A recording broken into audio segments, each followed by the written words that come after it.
हाँ जी। Good morning. चलिए लास्ट क्लास से आगे बढ़ते हैं।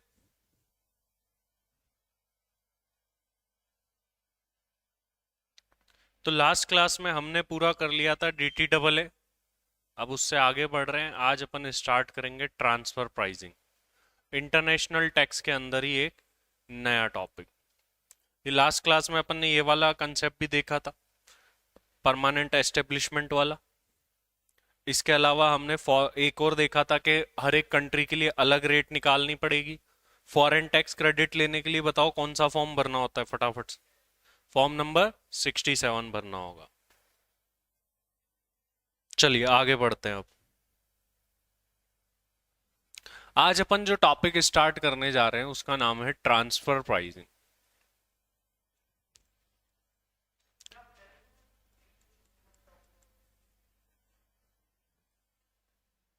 किसमें छोटे मोटे? डी टी डबल ए हो गया लास्ट क्लास। ट्रांसफर प्राइसिंग अपन यहां से स्टार्ट कर रहे हैं। ये एक बहुत ही लंबा और बड़ा टॉपिक है और हर एग्जाम में श्योरली जो है ये 8 नंबर 12 नंबर तक का, 15 नंबर 16 नंबर तक का ये अकेला टॉपिक जो है वो आता है। तो 8 से लेके 16 नंबर तक इसकी रेंज रहती है। इतने मार्क्स तक का अकेला यही टॉपिक आ जाता है और इवन इससे भी ज्यादा आया है कई अटेम्प्ट में, 20 24 नंबर तक भी ये अकेला टॉपिक जो है वो गया हुआ है।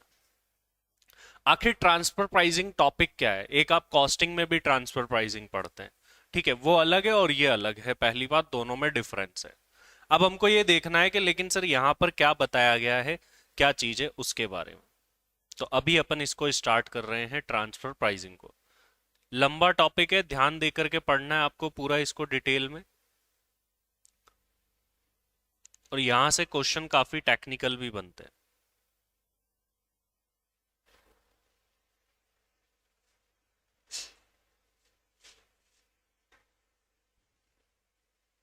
Just wait a minute.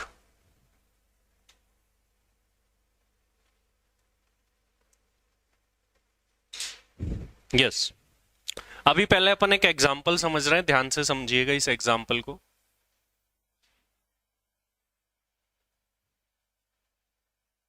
ये एक कंपनी है, टाटा इंडिया।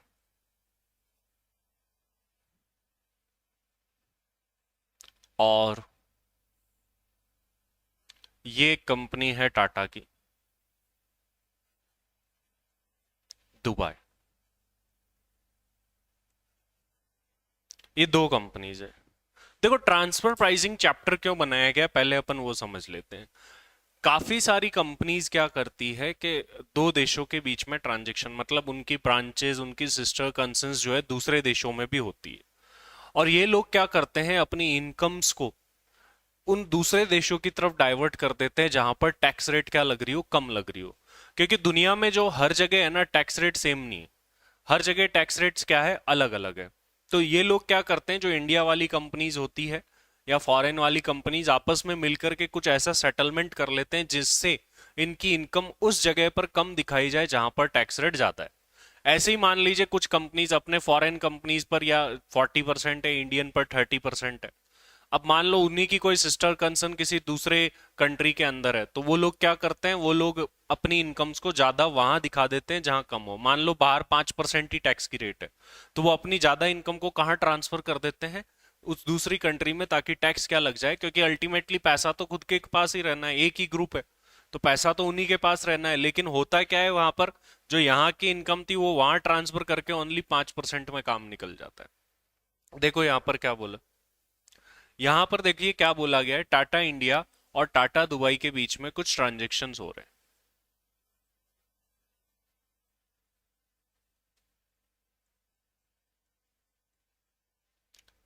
अब टाटा इंडिया ने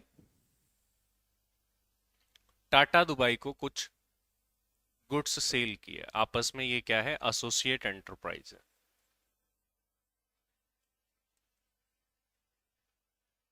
एसोसिएट एंटरप्राइज है। इंडिया में जो टैक्स लग रहा है वो इस पे 30% लग रहा है। दुबई में जो टैक्स लग रहा है, लेट से वो 5% ही लग रहा है। इसको सेल करी कोई चीज, और ये जो सेल वैल्यू थी ट्रांजेक्शन की,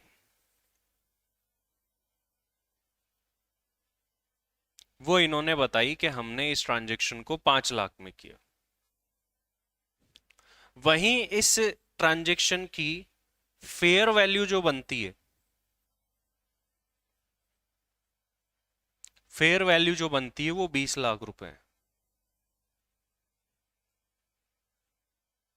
एक तरीके से इन लोगों ने टाटा दुबई के साथ जो ट्रांजेक्शन किया उसमें अपनी सेल्स क्या बताई, कम बताई। देखो इन्होंने चीज कितने की दी है, 20 लाख की। फेयर वैल्यू उसकी कितनी बनती है, 20 लाख। दे कितने में दी, 5 लाख में। ऐसा क्यों करा भाई? क्योंकि अगर ये पूरे 20 लाख इससे लेती टाटा इंडिया, तो इनको इसके ऊपर कितना टैक्स देना पड़ जाता, 30% का। ये सोचते हैं यार पूरा पैसा ना ले, सिर्फ 5 लाख, अपने घर के घर की तो बात है, तो 5 लाख में ये तो 1 रुपए में भी कर सकते हैं करने में। ठीक है, तो अब ये तो फ्री में भी कर सकते हैं करने में। तो अब इन लोगों ने क्या करा, तो पहला काम जिस तरीके से जो है टैक्स लाइबिलिटीज को इंपैक्ट किया जाता है वो है सेल वैल्यू को कम बता करके। आप सेल कर रहे हो, ज्यादा वैल्यू बनती है, लेकिन उसकी वैल्यू आप क्या कर रहे हो, कम डिक्लेयर कर रहे हो। अब ऐसे ट्रांजैक्शंस के लिए ही ट्रांसफर प्राइसिंग बनी हुई, इसको कैसे ठीक किया जाता है इसका दूसरा तरीका और अपनाते हैं ये। दूसरे तरीके में क्या हो रहा है, टाटा जो दुबई वाली है वो इंडिया वाली को सेल कर रही है, मतलब यहां से इस पॉइंट ऑफ व्यू से देखे तो ये परचेज कर रहे हैं,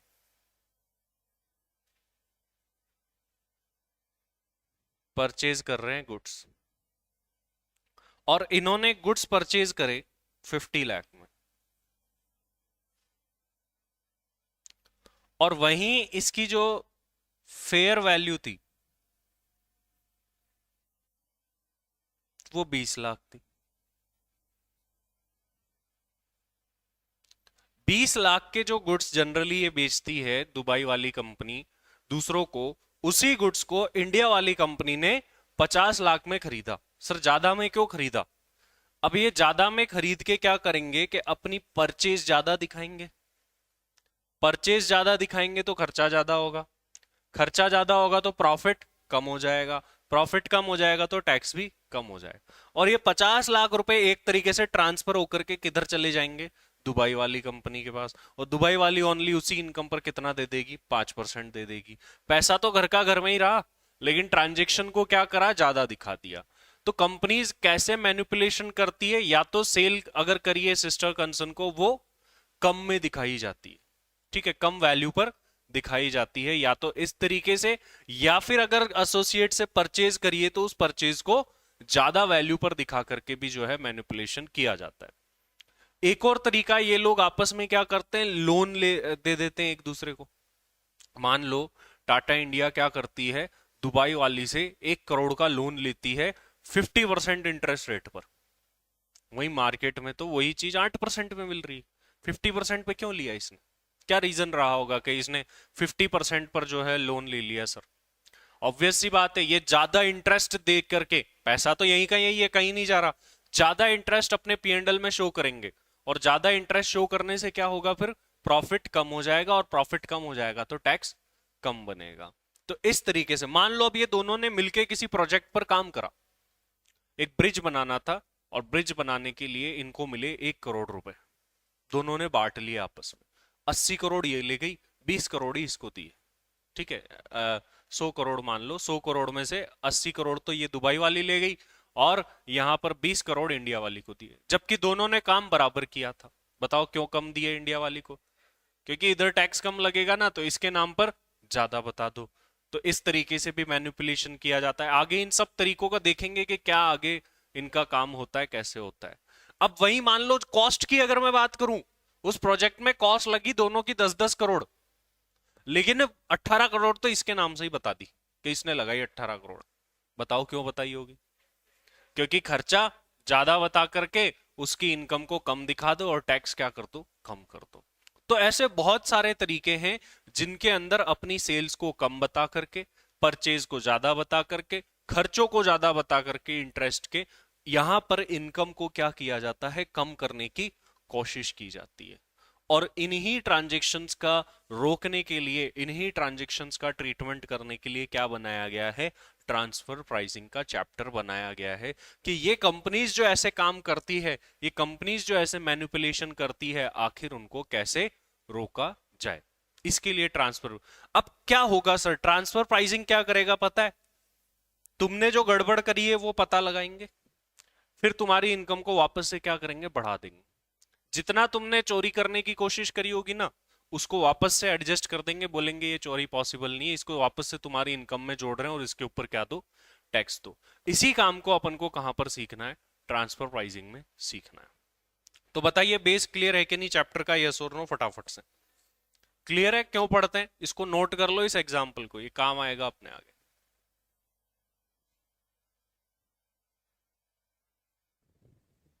हाँ इधर वाले बताओ भाई फटाफट से, क्लियर है बात।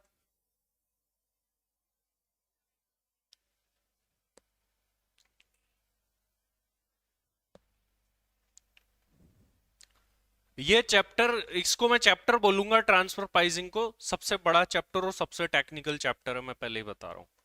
मेहनत करनी पड़ेगी इस पर बहुत, इसके जब अभी प्रैक्टिकल क्वेश्चन आएंगे ना, दिमाग नहीं चलता इसमें, तुम जितना प्रैक्टिकल दिमाग चलाओगे उतना बढ़िया है, क्योंकि इसका प्रैक्टिकल क्वेश्चन श्योर है आना ही आना है, 8 नंबर में तो मान लो आ ही जाएगा।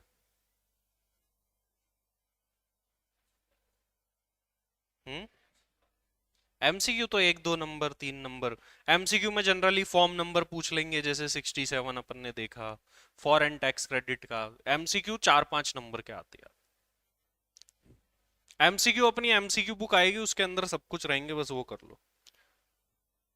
आपको टोटल 3 बुक करनी है, कंसेप्ट बुक, क्वेश्चन बैंक और एमसीक्यू बुक, बस उसके बाहर कुछ नहीं है। स्कैनर वगैरह सब कुछ कवर्ड है, स्कैनर का रोल ही।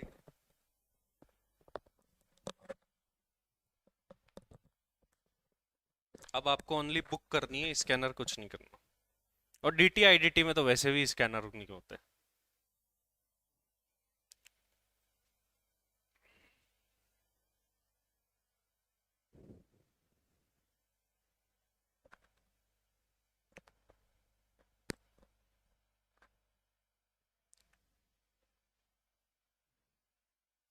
चले आगे।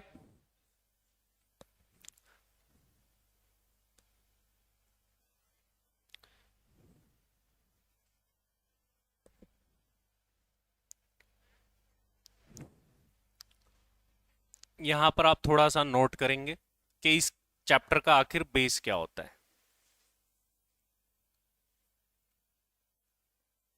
थोड़ा सा ही नोट करेंगे, बाकी तो अपन को फिर अपनी कंसेप्ट बुक से ही पढ़ना है। Some multinational companies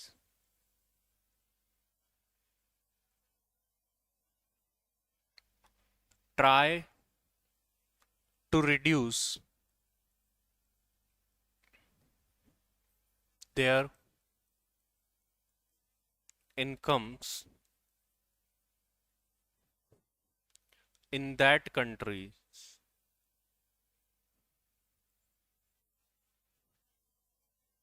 where tax rate is higher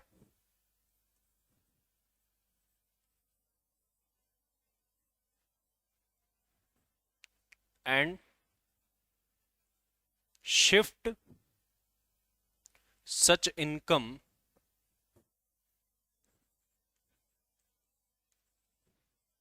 to other countries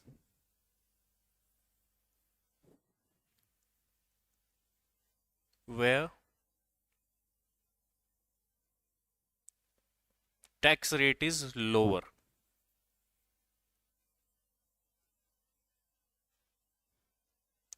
It may be done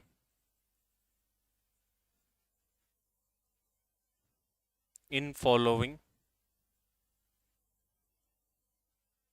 manner.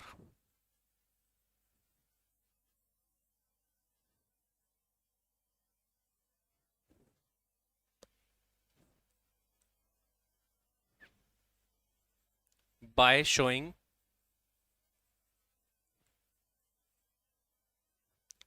Less sale value,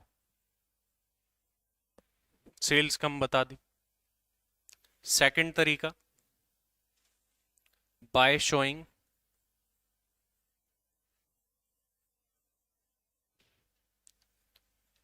access purchase value.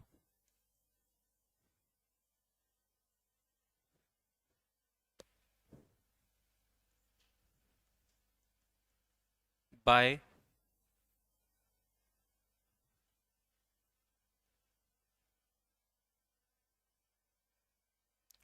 Taking loan at higher interest rates,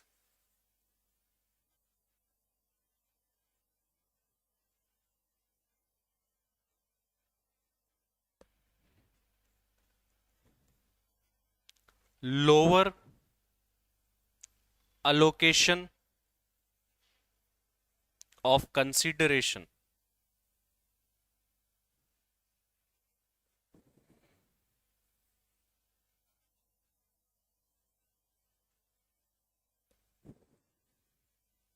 in case of common projects.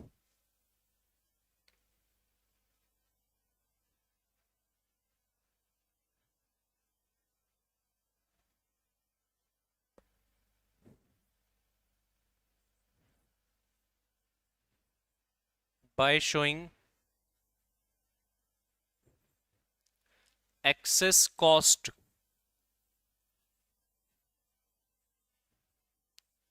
allocation in case of common projects.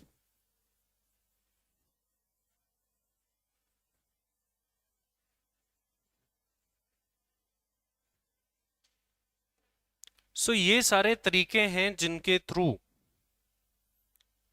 Profits को, income को कम दिखाने की कोशिश की जाती है।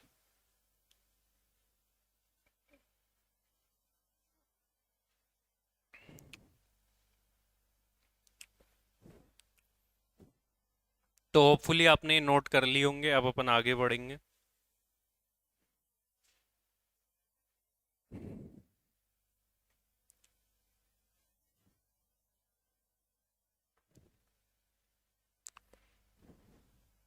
ये देखो कुछ एग्जाम्पल्स है जो मैंने अभी आपको बताए उसी टाइप के, कि आखिर किन किन तरीकों से जो है वो आपकी इनकम को कम दिखाने की कोशिश की जाती है। पहला एग्जाम्पल पढ़ो, जैसे खुद पढ़ो, तुम खुद ही समझ जाओगे।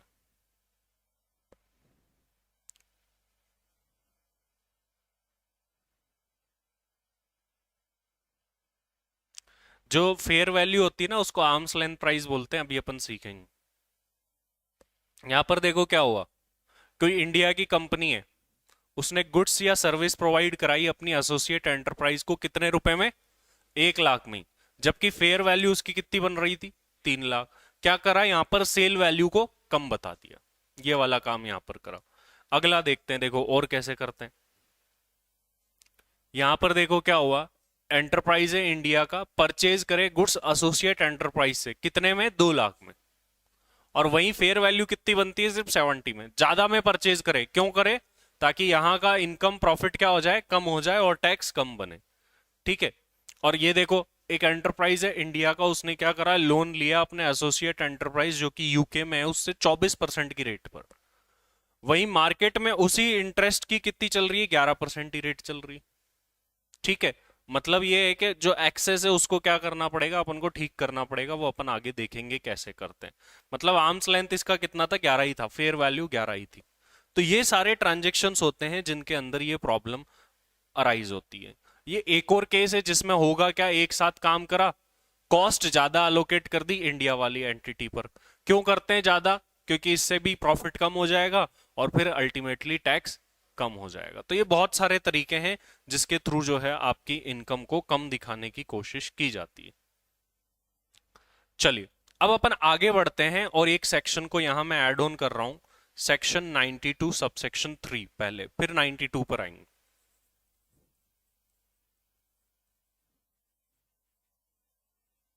हुआ क्या कि आपने ट्रांसफर प्राइसिंग के प्रोविजन अप्लाई किए, और ट्रांसफर प्रोविजन प्राइसिंग के प्रोविजन अप्लाई करने से अगले की इनकम उल्टी कम होगी। ठीक है, मतलब ट्रांसफर प्राइसिंग के प्रोविजन आपने माने, और इनकम उल्टी क्या हो गई उसकी, कम हो गई। तो फिर इस सिचुएशन में अपन क्या करें, फिर क्या कम की जाएगी उसकी इनकम? क्योंकि मान लो वो तो बता रहा है 5 लाख, बट ट्रांसफर प्राइसिंग के अकॉर्डिंग सेल्स आ रही है 4 लाख ही, ज्यादा बता रहा है ऑलरेडी। तो अब क्या किया जाए इस सिचुएशन में ट्रांसफर प्राइसिंग के प्रोविजन लगेंगे ही नहीं।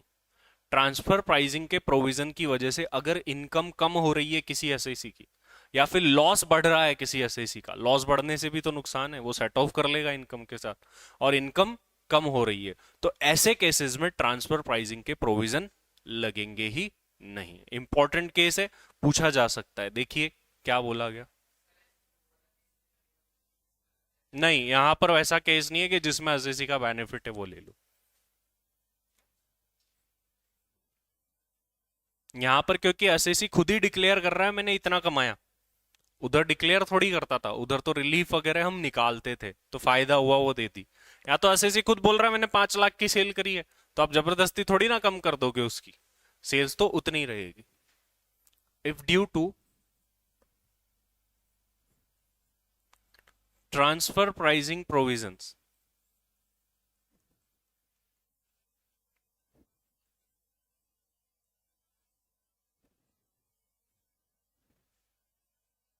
Income of assessee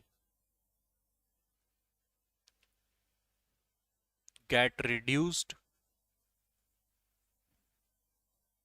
or losses increases,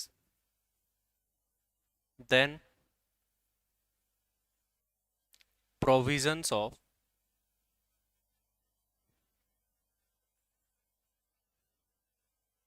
transfer pricing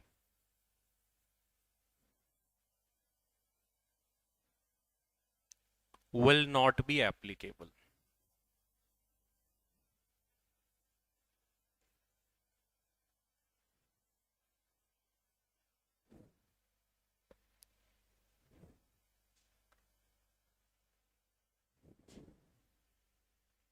तो फिर ट्रांसफर प्राइसिंग के प्रोविजन लगेंगे ही नहीं। देखो इसको पढ़ते हैं यहां पर।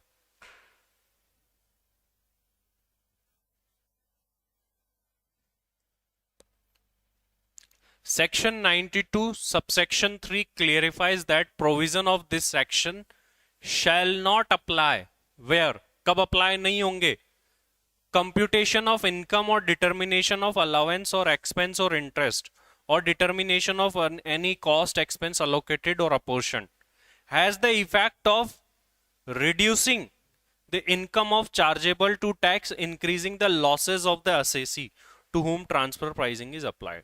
मतलब ओवरऑल क्या बात बोली गई कि अगर किसी ट्रांजेक्शन से ट्रांसफर प्राइसिंग के प्रोविजन से असेसी की इनकम कम हो रही है, कॉस्ट बढ़ रही है, लॉसेस बढ़ रहे हैं, तो फिर ट्रांसफर प्राइसिंग के प्रोविजन उस केस में नहीं लगाए जाएंगे। फिर बोलेंगे यार जो तुम बता रहे थे वही ज्यादा सही था, ट्रांसफर प्राइसिंग को छोड़ो।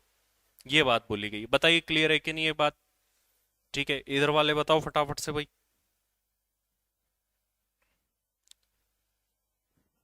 ऑनलाइन वाले।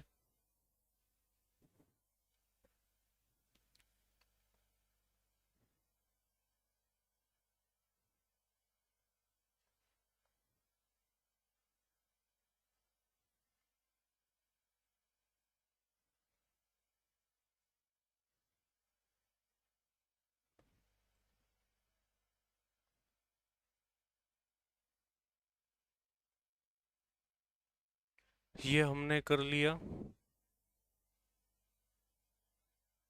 अब सेक्शन 92 पढ़ लेते हैं अपन।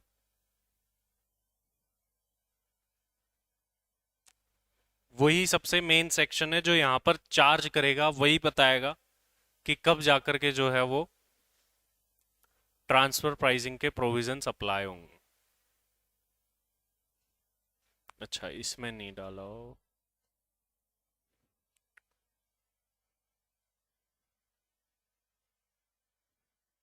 देखो क्या बोलता है सेक्शन 92।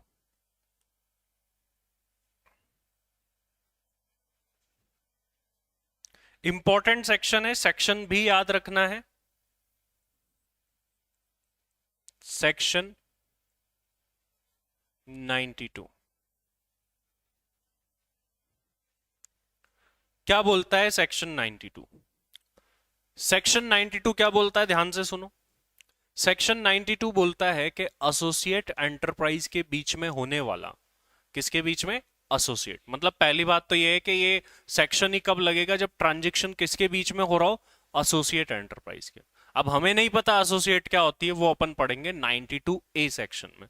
एसोसिएट एंटरप्राइज के बीच में होने वाला international transaction arms length price पर होना चाहिए, मतलब फेयर प्राइस पर होना चाहिए। तो देखो यहां पर तीन चीजें निकल के आई। एसोसिएट एंटरप्राइज के बीच में क्या हो रहा है? International transaction. अब इंटरनेशनल ट्रांजेक्शन क्या होता है ये भी हमको नहीं पता, वो भी अपन देख। और वो किस पर होना चाहिए? आर्म्स लेंथ प्राइस पर होना चाहिए, ये भी अभी हमको नहीं पता क्या होती है। अभी हमने सिर्फ एक सिंपल सा वर्ड देखा है, ये फेयर प्राइस होती है, फेयर वैल्यू होती है जिस पे ट्रांजेक्शन होना चाहिए था। हालांकि पूरे के पूरे इस ट्रांसफर प्राइसिंग में मेन काम आर्म्स लेंथ प्राइस निकालना ही है। अगर वो चीज हमको आ जाती है तो आसान है बस काम फिर तो देखो सेक्शन 92 क्या बोलता है?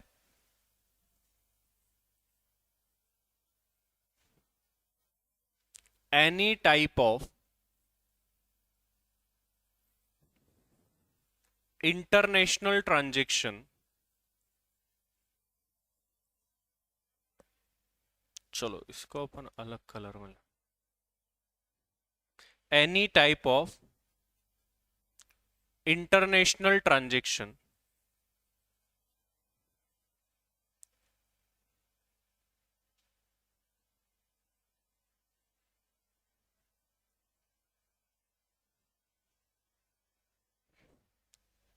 Between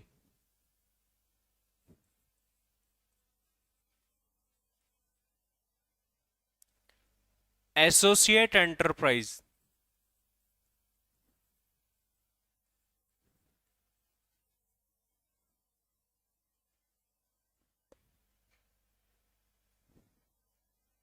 should be at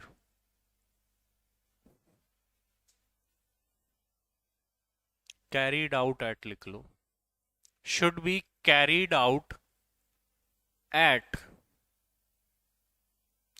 arm's length price।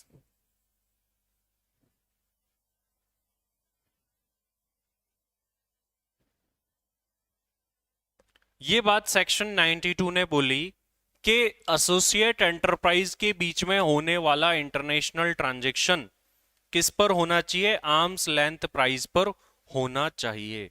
यहां पर मेन मेन बातें क्या निकल करके आई है? यहां पर तीन वर्ड्स जो है मेनली निकल करके आ रहे हैं। एक तो इंटरनेशनल ट्रांजैक्शन, एक एसोसिएट एंटरप्राइज और एक आर्म्स लेंथ प्राइस। ये तीन चीजें हैं जो कि यहां पर मेनली अभी निकल करके आती है। हमको इन तीन चीजों के बारे में जानना है। अगर ये तीन बातें पूरी हो रही है तो ही पहली बात तो सेक्शन 92 लगेगा। मान लो कोई ट्रांजेक्शन कर रहे हैं इंटरनेशनल बट एसोसिएट नहीं है तो 92 लगेगा? नहीं लगेगा।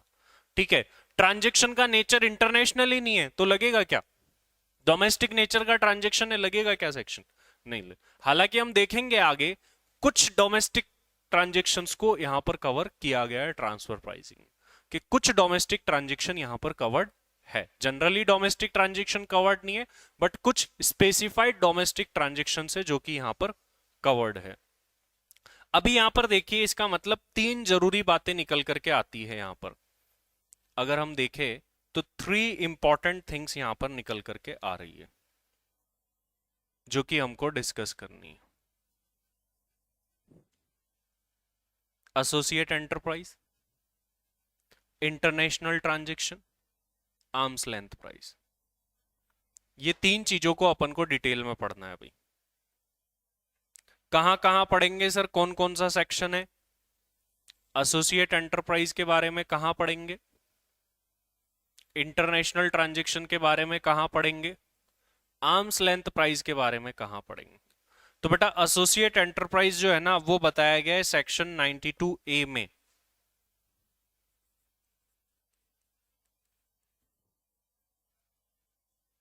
इंटरनेशनल ट्रांजैक्शन पढ़ेंगे सेक्शन 92B में,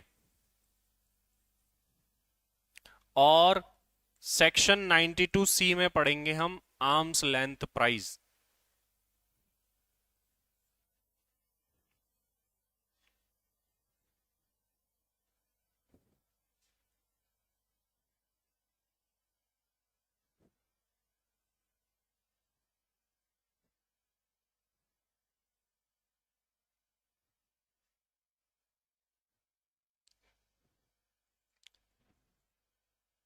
एसोसिएट एंटरप्राइज के बारे में यहां जानना है। फिर इंटरनेशनल ट्रांजैक्शन के बारे में यहां जानना है, यहां डिफाइन किया गया है उसको।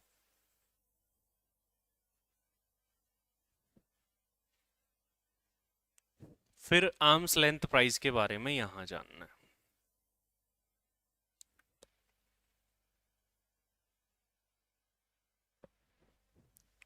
ये हमको चीजें जाननी है, ये चीजें अपन को पढ़नी है, तब जाकर के जो है अपना ये सेक्शन 92 की बातें क्लियर हो पाएगी।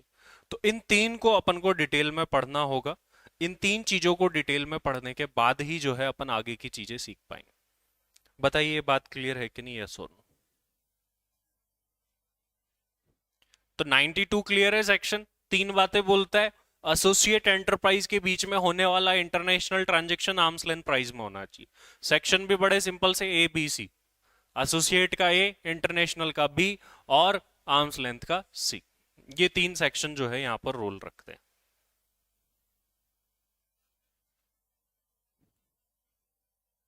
अब हालांकि अपन को डिटेल में पढ़ना है कि सर एसोसिएट एंटरप्राइज का मतलब क्या है, तो आओ यहां पर जानते हैं एसोसिएट एंटरप्राइज का मतलब क्या है। सबसे पहले अपन पढ़ रहे हैं सेक्शन 92 ए। क्या बोलता है 92 ए? देखिए,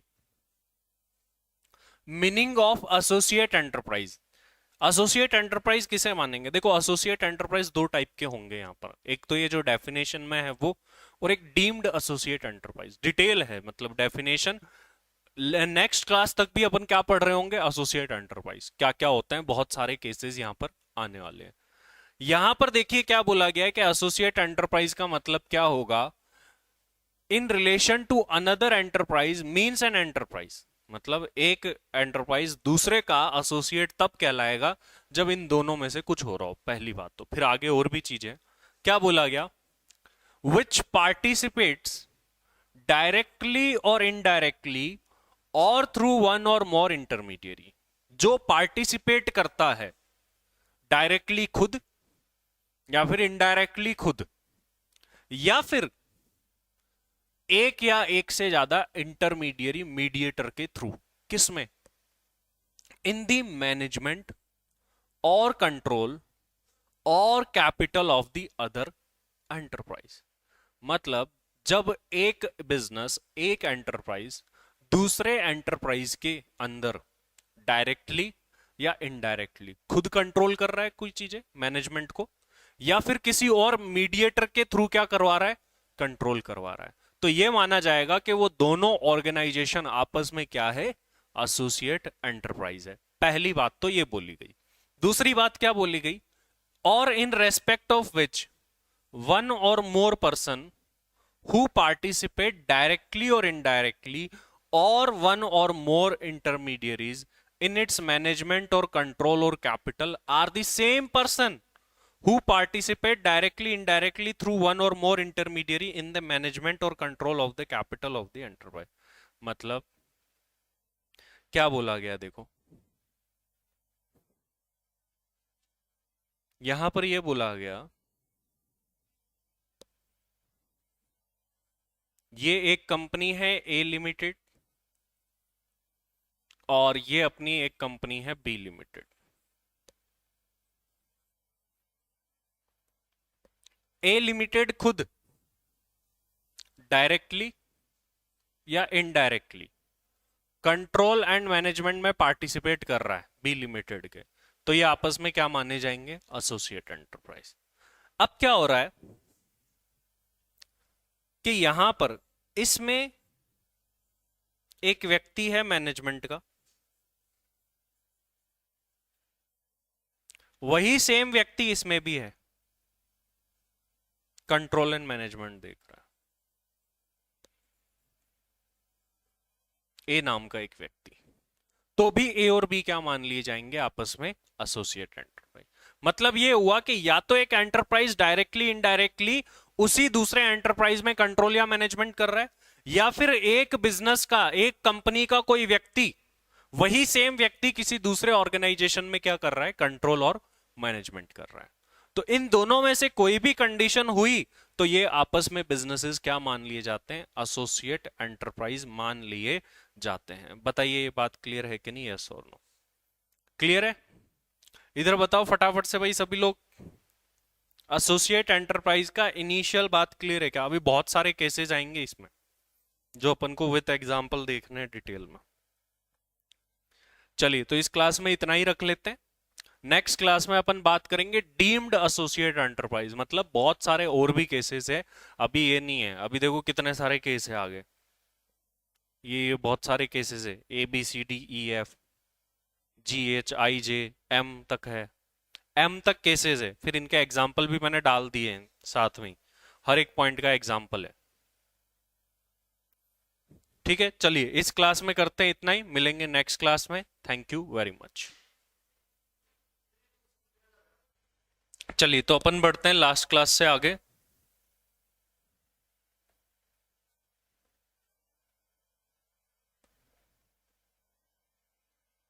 हमने स्टार्ट किया था ट्रांसफर प्राइसिंग।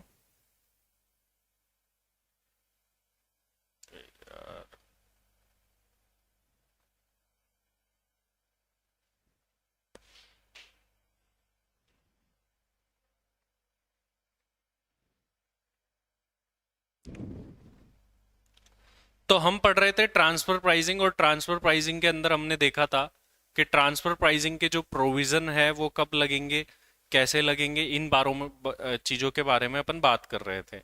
अपन ने देखा था तीन बातें पूरी होनी चाहिए। सेक्शन 92 क्या बोलता था कि एसोसिएट एंटरप्राइज के बीच में जो भी ट्रांजैक्शन हो रहा है वो किस पर होना चाहिए, आर्म्स लेंथ प्राइस पर होना चाहिए, तब जाकर के जो है ट्रांसफर प्राइसिंग के प्रोविजन लगेंगे। इसके अंदर अपन ने और क्या क्या देखा था? इसके अंदर अपन ने देखा था कि एसोसिएट एंटरप्राइज को समझने के लिए हम 92A सेक्शन पढ़ेंगे, इंटरनेशनल ट्रांजैक्शन को समझने के लिए 92B और 92C पढ़ेंगे आर्म्स लेंथ प्राइस के बारे में जानने के लिए। और फिर हमने ये भी जान लिया था कि different different kind of transaction में किस तरीके से जो है इनकम को कम करने की कोशिश की जाती है। मतलब क्या, कैसे कम करते हैं भाई? खर्चे ज्यादा दिखा के, सेल्स वैल्यू लेस दिखा के, कॉस्ट ज्यादा अपोर्शन करके, लोन लेकर आपस में, इस तरीके से दिखाए जाते थे। अब इसके बाद में आता है कि एसोसिएट एंटरप्राइज का मीनिंग क्या होता है, इसके बारे में भी हमने बात लास्ट क्लास में कर ली थी, इसी को आगे बढ़ाना है। देखिए इसके बारे में हमने क्या पढ़ा था लास्ट क्लास में, कि associate enterprise in relation to another enterprise, जब कब कोई बिजनेस दूसरे बिजनेस का एसोसिएट माना जाएगा। तो पहले केस में अपन ने क्या पढ़ा था, विच पार्टिसिपेट डायरेक्टली इनडायरेक्टली और या किसी इंटरमीडियरी के थ्रू, किसमें, कंट्रोल में या फिर मैनेजमेंट में या फिर कैपिटल में दूसरे ऑर्गेनाइजेशन। तो जब एक ऑर्गेनाइजेशन दूसरे ऑर्गेनाइजेशन के मैनेजमेंट, कंट्रोल और कैपिटल में पार्टिसिपेट करता है डायरेक्टली या तो खुद या किसी और के थ्रू इनडायरेक्टली, तो वो आपस में क्या माने जाएंगे, एसोसिएट माने जाएंगे। और फिर क्या बोला गया, in respect of which one or more person who participate directly or indirectly or through one or more intermediaries in its management or control or capital of the same person who participate directly indirectly or through one or more intermediate। मतलब एक organisation है, उसमें भी कोई व्यक्ति management के part में है, दूसरे ऑर्गेनाइजेशन में भी वो व्यक्ति मैनेजमेंट के पार्ट में, तो वो दोनों ऑर्गेनाइजेशन भी आपस में क्या मान लिए जाएंगे, एसोसिएट। यहां तक अपन ने बात कर ली थी, अपन को इससे आगे बात करनी है। तो आइए अब अपन आगे की चीजें देखते हैं।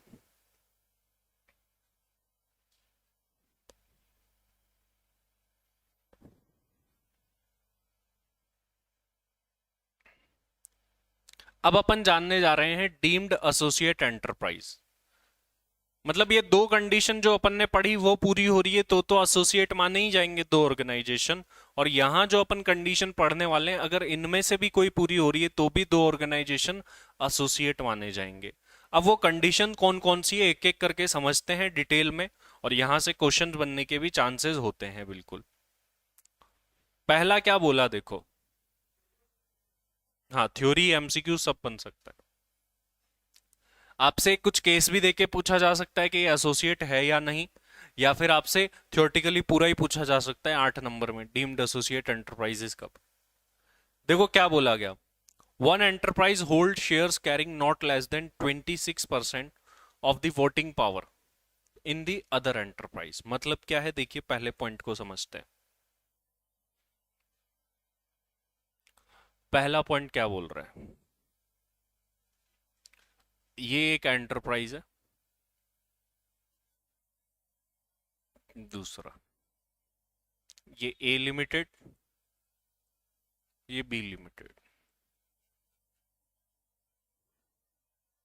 ए लिमिटेड बी लिमिटेड में 28% की शेयर होल्डिंग रखता है, तो ये दोनों आपस में बन जाएंगे एसोसिएट। 26% या उससे ज्यादा की शेयर होल्डिंग अगर आप रख रहा है कोई एक ऑर्गेनाइजेशन दूसरे ऑर्गेनाइजेशन में, तो वो क्या माने जाएंगे for the purpose of this section? Associate. Holding subsidiary मत समझना, वो अलग चीज होती है 50% से ज्यादा पे। यहाँ पर क्या पढ़ रहे हैं अपन? एसोसिएट पढ़ रहे हैं। तो एसोसिएट एंटरप्राइज कब माने जाएंगे इस सेक्शन के पर्पज के लिए? कि जब एक एंटरप्राइज दूसरे एंटरप्राइज में 26% या उससे ज्यादा की शेयर होल्डिंग रखता है तो। ठीक है, पहला पॉइंट ये बात बोलता है।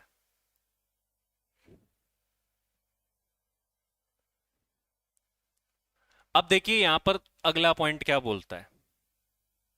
एनी पर्सन और enterprise hold shares carrying not less than 26% of the voting power in each of such enterprises। अब इसका मतलब क्या है ये समझते हैं। दोनों में फर्क भी है क्या? बिल्कुल है। देखिए सेकंड एग्जाम्पल क्या बोल रहा है, और ये एग्जाम्पल अगर आपके पास नोट नहीं है ना तो ये सेक्शन तुमको समझ में नहीं आएगा। तो ये पूरा आपको नोट करके रखना है, मतलब हर चीज जो मैं यहाँ लिख रहा हूँ सब कुछ नोट होनी चाहिए आपके।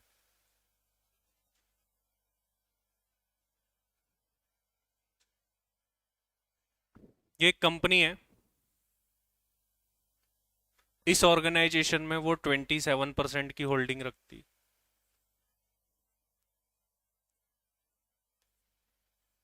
और इसमें 30% की होल्डिंग। ये दोनों आपस में एसोसिएट है ही।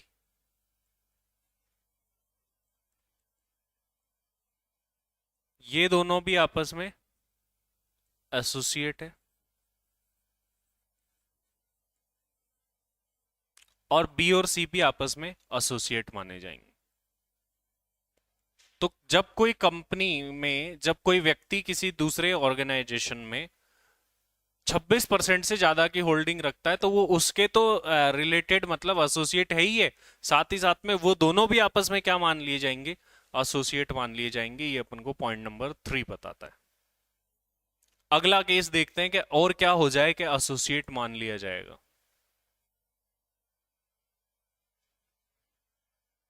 क्या बोला गया? The manufacture or processing of goods or article or business carried out by one enterprise is wholly, wholly बोला है, ठीक है, dependent on the use of know how, patent, copyright, trademark, license, franchisee or any other business or commercial rights of similar nature or any data documentation drawing or specification relating to any patent, invention, model, design, secret formula or process of which the other enterprise is the owner on in or in respect of which the other enterprise has exclusive right। मतलब क्या है इसका?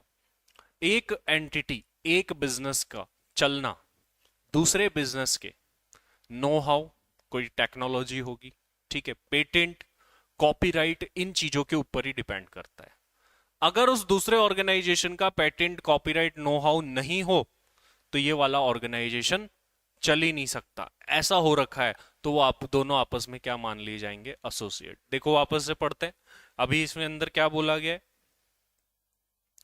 कि the manufacture or processing of goods or article, किसी एक organisation की manufacturing, goods बनाना, ये सब किस पे डिपेंड करता है? किसी दूसरे ऑर्गेनाइजेशन की पूरे पूरे तरीके से किस चीज पर? Know how, patent, copyright, trademark, license, franchisee, इन चीजों पर ही डिपेंड करता है। अगर वो दूसरा ऑर्गेनाइजेशन इसको ये चीजें ना दे तो ये प्रोडक्शन ही नहीं कर पाएगा। तो फिर इस केस में ये आपस में क्या मान लिए जाएंगे? एसोसिएट। जैसे मान लो कि एक कोको कोला यूएस है और एक कोको कोला इंडिया है, ठीक है, किसी ने, दोनों में आपस में शेयर का लेन देन ही नहीं है, दोनों अलग अलग है। लेकिन जब तक यूएस वाली ये नहीं बताएगी कि कैसे बनाना है तो इंडिया वाली बना ही नहीं पाएगी, तो फिर ये आपस में क्या हो गए? एसोसिएट। कि ये पेटेंट कॉपीराइट वगैरह ये नहीं देंगी, नहीं इजाजत देगी कि तुम ये यूज कर सकते हो फॉर्मूला, तो वो बनाएगी कैसे? होली उसी पर डिपेंड हो गई कि भाई कोक यूएस पर ही हम डिपेंड हो गए, तो ये आपस में क्या हो गए फिर? एसोसिएट हो गए। ये बोलता है पॉइंट नंबर 3 जो अभी अपन ने पढ़ा। पॉइंट नंबर 4 देखो क्या बोलता है। 90% or more of the raw material and consumable required for the manufacture or processing of goods or article carried out by one enterprise are supplied by other enterprise or by person specified by the other enterprise, and the prices and other consideration relating to such supply are influenced by such other enterprise। मतलब क्या है, इस point को समझते आइए।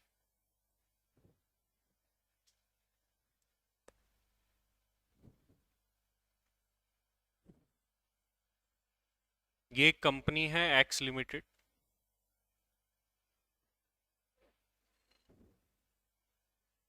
ये एक company है वाई लिमिटेड। वाई लिमिटेड क्या करती है? प्रोडक्शन करती है गुड्स का।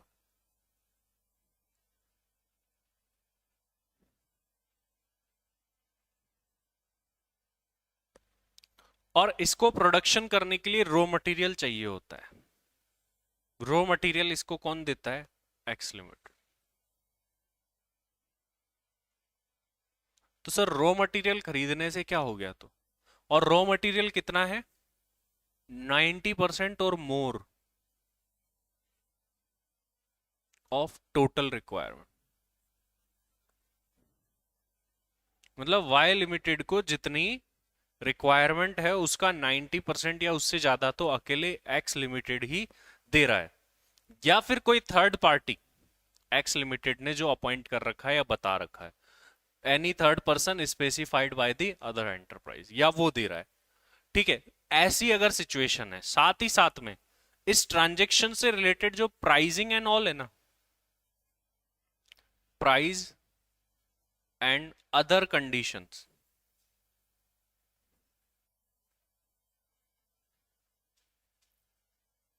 Decided by x limited. और इस ट्रांजेक्शन की प्राइसिंग कैसे होगा, क्या होगा, ये सारा भी कौन डिसाइड कर रहा है? X limited. पहली बात तो 90% और मोर का क्या होना चाहिए? रॉ मटेरियल आना चाहिए। दूसरी बात देखो, एक लास्ट लाइन में क्या बोली गई, यहां पर अगर एंड ही एंड में देखोगे तो एक बात बोली गई, specified by the and the prices and other consideration relating to the supply are influenced by such enterprise। Price वगैरह पर सब पर किसका इंफ्लुएंस है? उस सप्लायर का, जो एक्स लिमिटेड का। तो आपस में आप क्या माने जाओगे? एसोसिएट एंटरप्राइज माने जाओगे। ये बात यहां पर कही गई। ठीक है। डिसाइड करते हैं आपस में, मतलब इन्फ्लुएंस है इसका, ये बोलता है कि नहीं इतने में नहीं इतने में होना चाहिए, और वो हो जाता है। तो ये आपस में 90% वाली ओनली कंडीशन पूरे होना इनफ नहीं है, साथ ही साथ में जो अदर एंटरप्राइज है, अदर एंटरप्राइज की तरफ से भी वो कंडीशन जो है वो पूरी होनी चाहिए। बताइए ये बात समझे कि नहीं? यस और नो? चलिए आगे बढ़ते हैं।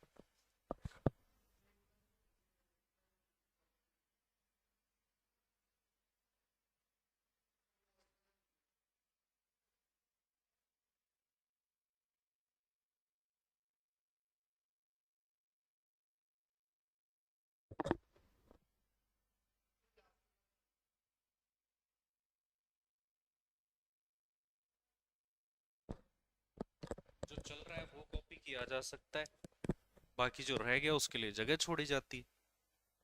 नॉर्मल सी बात होती है। तो नेक्स्ट देखिए क्या है। The goods or article manufactured और processed bye one enterprise are sold to the other enterprise or to person specified by the other enterprise, and the prices and other conditions relating to thereto are influenced by such other enterprise। मतलब क्या है, ध्यान से समझ।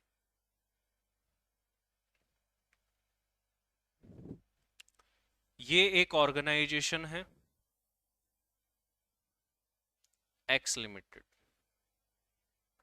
X limited ये कुछ goods manufacture करती है,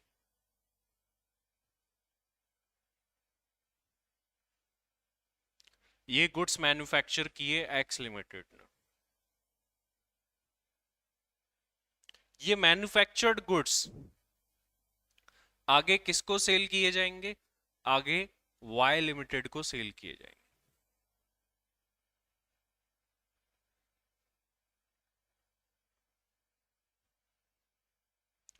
या फिर किसी और पर्सन को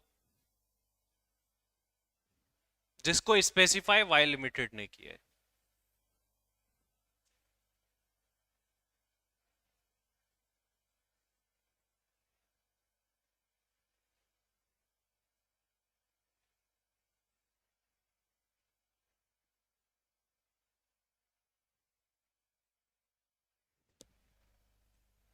या फिर किसी और पर्सन को जिसको किसने बोला है? वाई नहीं बोला है, क्योंकि ये सोचेगी डायरेक्टली हम लेंगे तो एसोसिएट मान के आर्म्स लेंथ प्राइस निकाल देते, कोई बात नहीं किसी और को करवा देते हैं, लेकिन किसी और को भी कवर्ड है। और इस ट्रांजेक्शन से related price and other consideration, other condition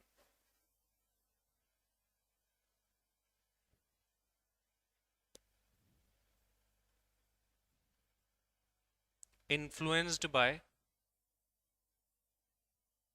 Y limited. अगर ऐसा केस हो रहा है तो ये आपस में क्या मान लिए जाएंगे? एसोसिएट मान। एक एंटरप्राइज अपने गुड्स बनाता है और दूसरे को सेल कर देता है, और इससे related price and other consideration भी वो दूसरा ही फिक्स करता है। या फिर ये गुड्स उसको ना ही सही तो किसी थर्ड स्पेसिफाइड पर्सन को सोल्ड कर दिए जाते हैं, जिसको स्पेसिफाई अदर वाला एंटरप्राइज ही करता है। तो अगर ऐसी सिचुएशन है तो ये दोनों आपस में बन जाएंगे एसोसिएट एंटरप्राइज।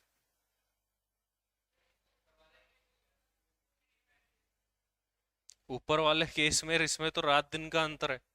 ऊपर वाले केस में रॉ मटेरियल खरीदा जा रहा था, यहां चीज बेची जा रही है।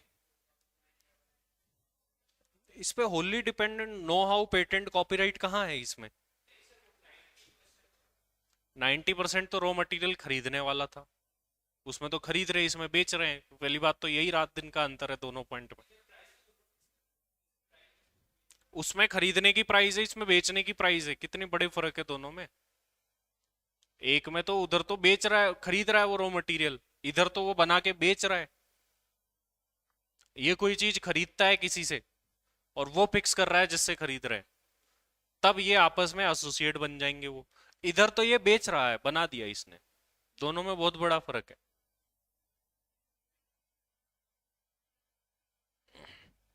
उसमें यहां पर मान लो और कोई ऑर्गेनाइजेशन होता है जेड लिमिटेड, उससे ये अपना 90% या उससे ज्यादा रॉ मटेरियल खरीदता है, प्राइस भी जेड लिमिटेड फिक्स करता है, तो एक्स और जेड भी आपस में एसोसिएट हो जाते हैं। और यहां तो बन गया है, अब बनने के बाद बेचा जा रहा है। नेक्स्ट पॉइंट देखो, नेक्स्ट पॉइंट क्या बोलता है? Where one enterprise is controlled by an individual, the other enterprise is also controlled by such individual or his relative, or jointly by such individual and relative of such individual। इसका मतलब क्या है, आइए देखते हैं।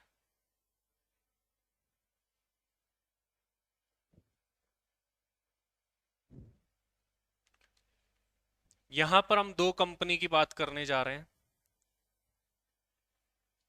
एक कंपनी है ये ए लिमिटेड, एक कंपनी है ये बी लिमिटेड। और ये मिस्टर रामू ए लिमिटेड को कंट्रोल करते हैं, बी लिमिटेड को भी कंट्रोल करते हैं।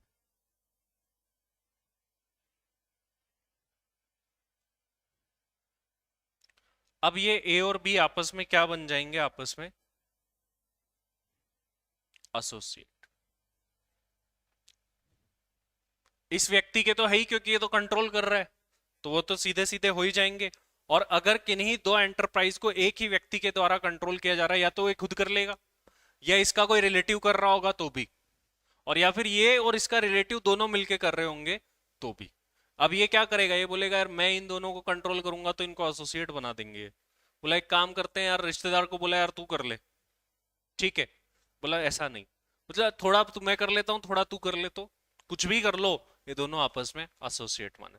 वो व्यक्ति खुद कंट्रोल करता है, उसका कोई रिलेटिव कंट्रोल करता है, या वो और उसका रिलेटिव मिलके कंट्रोल करते हैं। तीनों में से कोई भी सिचुएशन हो, ये दोनों हमेशा क्या माने जाएंगे, एसोसिएट एंटरप्राइज माने जाएंगे।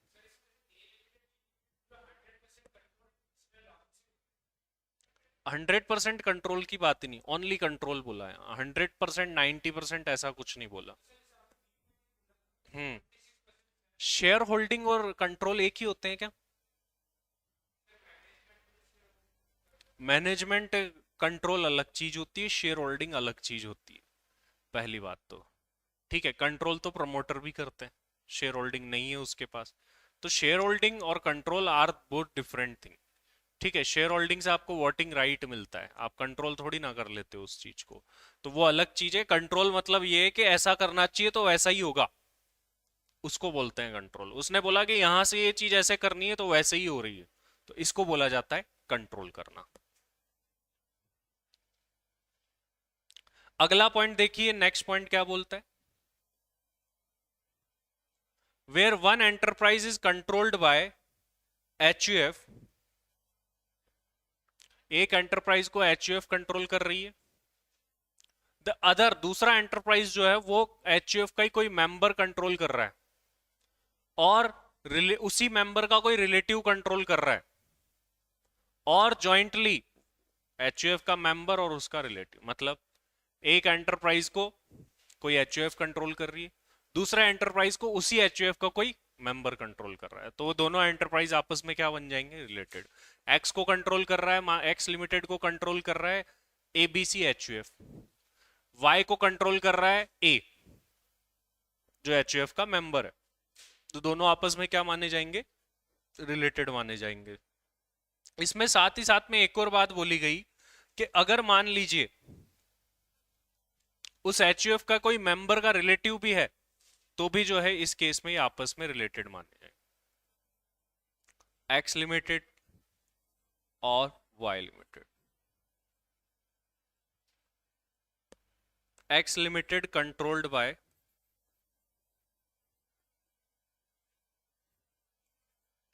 ABC HUF,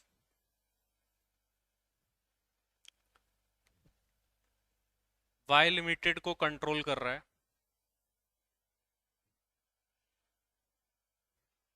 mister A. तो ये दोनों आपस में क्या मान लिए जाएंगे, एसोसिएट एंटरप्राइज।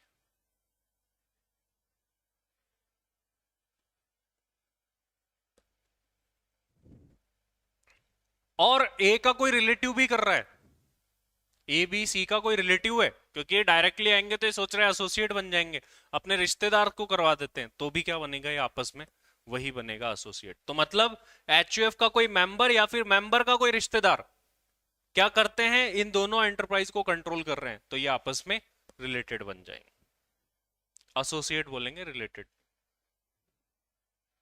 नेक्स्ट पॉइंट देखो क्या बोलता है, where were enterprise is a firm, ध्यान से सुनना, पहला एंटरप्राइज क्या है, फर्म है, partnership firm, association of person या body of individual. Firm AOP BOI में से कुछ है, पहला enterprise. The other enterprise hold not less than 10% interest in such firm, association of person or body of individual. मतलब क्या है, ध्यान से समझना। पहली बात आपको पता होनी चाहिए, फर्म एओपी बीआई में शेयर्स तो होते नहीं, ठीक है। तो यहां पर देखो हो क्या रहा है, ये कोई फर्म है एओपी बीओआई, इसके अंदर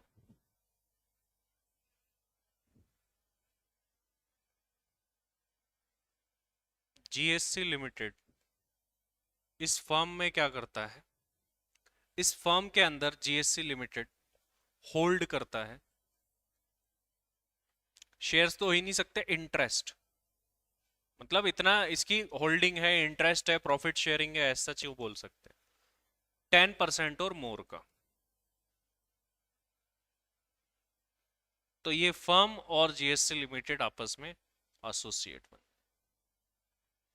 तो एक ऑर्गेनाइजेशन फर्म एओपी बीआई में से कोई है, दूसरा ऑर्गेनाइजेशन उसका 10% या इससे ज्यादा का इंटरेस्ट होल्ड करता है, तो भी वो आपस में बन जाएंगे एसोसिएट एंटरप्राइज।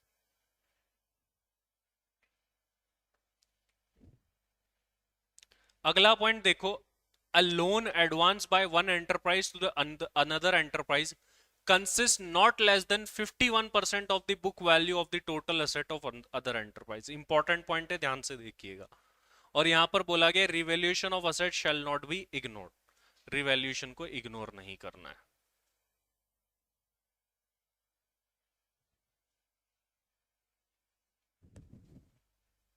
यहां पर एक कंपनी है एक्स लिमिटेड,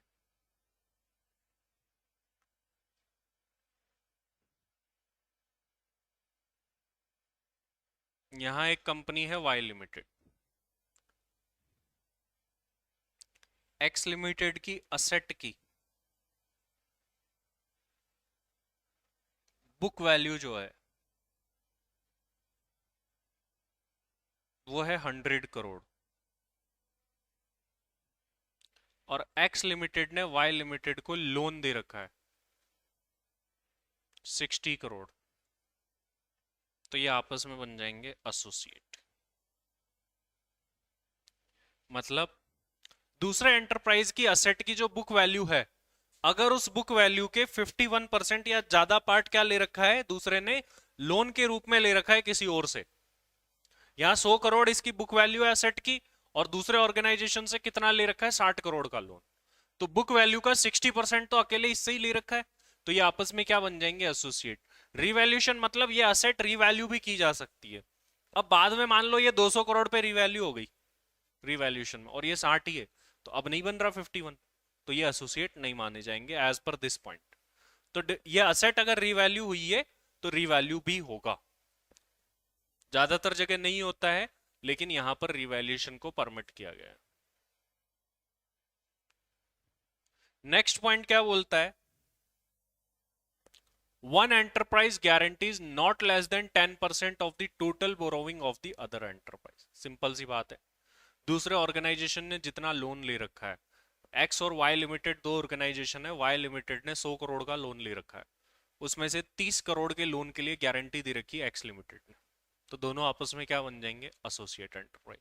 मतलब क्या बोला गया, एक एंटरप्राइज गारंटी देता है दूसरे एंटरप्राइज ने जो लोन लिया है उसका, और टोटल लोन का एटलीस्ट 10% दूसरे ने गारंटीज दी रखी है, तो ये दोनों आपस में क्या बन जाएंगे, एसोसिएट। जैसे मान लो कोई व्यक्ति है लोन लेता है, मेरा कोई फ्रेंड, उसने लोन लिया, मान लीजिए उसके टोटल लोन है मिलाकर के 1 करोड़ के, 60 लाख की गारंटी तो मैंने दे रखी है, तो एसोसिएट बन जाएंगे, क्योंकि 10% से ऊपर की अगर गारंटी दे रखी है अगले के टोटल लोन के 10% से ज्यादा कोई दूसरा एंटरप्राइज देता है, तो वो आपस में क्या बन जाते हैं, एसोसिएट एंटरप्राइज बन जाते हैं।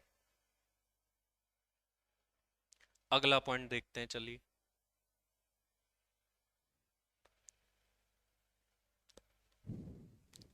मोर than half of the board of director और members of the governing board और one total number of executive और मोर एग्जीक्यूटिव डायरेक्टर्स और executive members of the governing board of one enterprise are appointed by the other enterprise. ध्यान से समझिएगा, इसको क्या बोला गया, ये भी इंपॉर्टेंट पॉइंट है।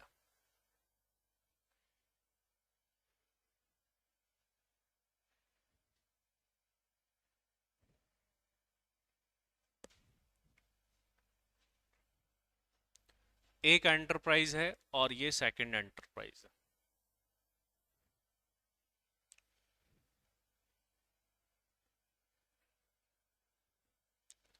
वाई लिमिटेड में टोटल मिला के डायरेक्टर है 12, इसमें से 7 directors appointed by x limited. किसी और ऑर्गेनाइजेशन के आधे से ज्यादा डायरेक्टर कोई दूसरा ऑर्गेनाइजेशन अपॉइंट कर रहा है, तो ये आपस में क्या बन जाएंगे, एसोसिएट।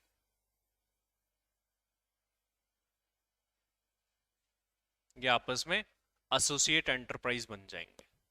और ये हाफ से ज्यादा ना करके अगर एक भी executive full time director appoint कर दिया, नॉर्मल तो हाफ से ज्यादा और एग्जीक्यूटिव एक भी कर दिया, तो भी आपस में क्या बन जाते हैं, रिलेटेड बन जाते हैं, एसोसिएट बन जाते हैं। या तो मोर देन हाफ डायरेक्टर, या फिर एक सिंगल भी एग्जीक्यूटिव डायरेक्टर हुआ तो ये आपस में क्या बन जाएंगे, एसोसिएट एंटरप्राइज बन जाएंगे। नेक्स्ट एंड लास्ट पॉइंट देखिए क्या बोलता है, ये अगला है, more than half of the director और member of the governing body or one or more of the executive directors or member of the governing board of each of the two enterprise are appointed by the same person। मतलब ये जो अभी अभी अपन ने point पढ़ा ये same ही हो रहा है। कोई एक व्यक्ति है एक्स लिमिटेड ही मान लीजिए, इसके अंदर ये काम कर रहा है, वाई लिमिटेड के आधे से ज्यादा डायरेक्टर या एग्जीक्यूटिव डायरेक्टर अपॉइंट कर रहा है। यही सेम टू सेम काम एक्स लिमिटेड जेड के साथ भी कर रहा है, जेड के भी आधे से ज्यादा डायरेक्टर या फिर एक एग्जीक्यूटिव डायरेक्टर को अपॉइंट कर रहा है। तो एक्स और वाई एसोसिएट है और एक्स और जेड भी एसोसिएट है, और यहां पर वाई और जेड भी बन जाएंगे अब इस केस के अंदर। तो अगर मान लो कोई दो ऐसे एंटरप्राइज है जिनके डायरेक्टर्स को, आधे से ज्यादा डायरेक्टर को या एक से ज्यादा एग्जीक्यूटिव डायरेक्टर को कोई दूसरा एंटरप्राइज अपॉइंट कर रहा है, तो वो दोनों तो आपस में है ही है, और साथ ही साथ जिनके कर रहा है वो दोनों भी आपस में एसोसिएट मान लिए जाए। एंड लास्ट बोला गया, there exists between the two enterprise any relationship of mutual interest as may be prescribed। दोनों एंटरप्राइज के बीच में कुछ म्यूचुअल इंटरेस्ट है, आपस में कुछ इंटरेस्ट है दोनों का, तो भी क्या मान लिया जाएगा, एसोसिएट एंटरप्राइज। ये ज्यादा कुछ खास है नहीं इसके अंदर। और ये जो अपन ने पढ़ा ये अब ये समराइज है कि भाई ये मेन मेन चीजें थी, और इस जो अपन ने पढ़े उन सबके एग्जाम्पल भी यहाँ पर दे रखे हैं, लेकिन ये थियोरटिकली है दूसरे। ये जो अपन ने पढ़ा ये उसकी समरी है। तुम्हारी नोटबुक का है क्या, नोट क्या किया पूरी क्लास में? ऐसे थोड़ी होता, फिर लाइव क्यों ले रहे हो, रिकॉर्डेड देख के करोगे तो। फिर इतनी देर क्या कर लिया तुमने खाली बैठ के, जब मैं लिख रहा हूं तब तुम क्या करते हो, कोई मतलब ही नहीं है फिर तो। तुम रिकॉर्डेड क्लास में लो फिर, सब कुछ साथ में लिखना। तो यहाँ पर दोनों ही काम करने होते हैं, लाइव में हमेशा यही होता है। ऐसे थोड़ी है कि समझेंगे यहाँ लिखेंगे घर जाके, फिर तो ऐसे दो दो बार पढ़ते रहो।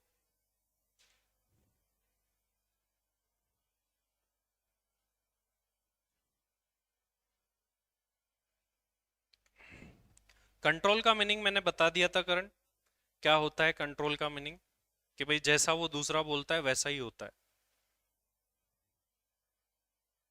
सर अगर एक सप्लायर से सारा रॉ मटेरियल परचेज हो रहा है तो वो एसोसिएट होंगे क्या?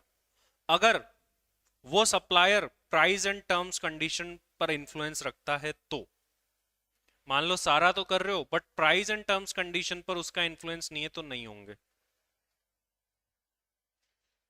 ये बात है उधर।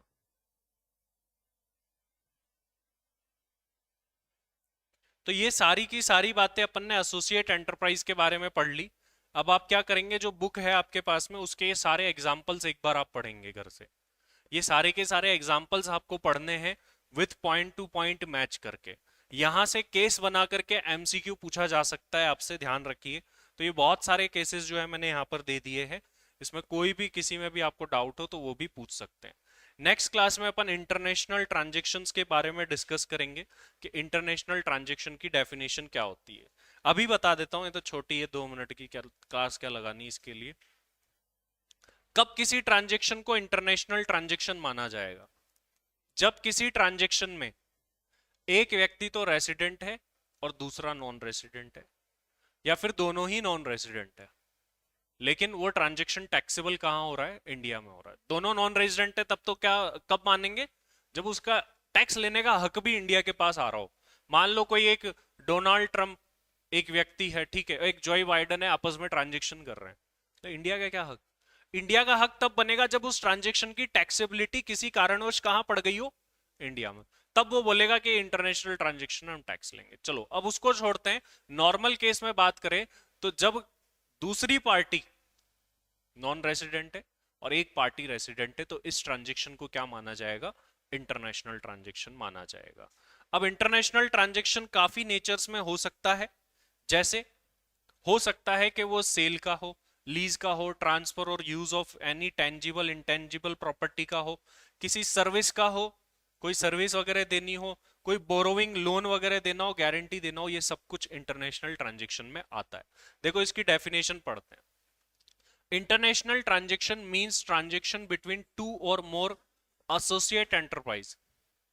One of the two enterprise should be non-resident. Both can also be non-resident, but in this case the income should be accrued in India. फिर इनकम अक्रूड इंडिया में होनी चाहिए, मतलब टैक्सेबिलिटी उसकी इंडिया में आनी चाहिए अगर दोनों ही non resident. Therefore, at least one party has to be non-resident to call transaction as internet. अगर दोनों ही व्यक्ति रेसिडेंट है तो क्या ये इंटरनेशनल ट्रांजेक्शन होगा? नहीं होगा। तो जब इंटरनेशनल ट्रांजेक्शन ही नहीं है तो ट्रांसफर प्राइसिंग लगेगा? लगेगा ही नहीं। तीन बातें पूरी होनी चाहिए। पहली बात 92A associate enterprise, 92B international transaction और 92C आर्म्स लेंथ प्राइस। ये तीन चीजें जब पूरी होगी तब जाकर के जो है हमारा रोल आता है ट्रांसफर प्राइसिंग का। तो इंटरनेशनल ट्रांजेक्शन दो या दो से ज्यादा व्यक्तियों के बीच में होने वाला ट्रांजेक्शन जिसके अंदर एक व्यक्ति क्या है? नॉन रेजिडेंट है। अगर दोनों व्यक्ति नॉन रेजिडेंट है तो भी वो ट्रांजेक्शन इंटरनेशनल मान के इंडिया में टैक्सेबल किया जा सकता है यदि वो इनकम कहां अक्रू हुई हो? इंडिया में अक्रूड हुई हो। तो बताइए बात क्लियर है कि नहीं है? ठीक है। अब वो ट्रांजेक्शन सेल, परचेज, लीज किसी भी नेचर के हो सकते हैं। चलिए आज के क्लास में इतना ही, मिलते हैं नेक्स्ट क्लास में, आगे की बातें करेंगे।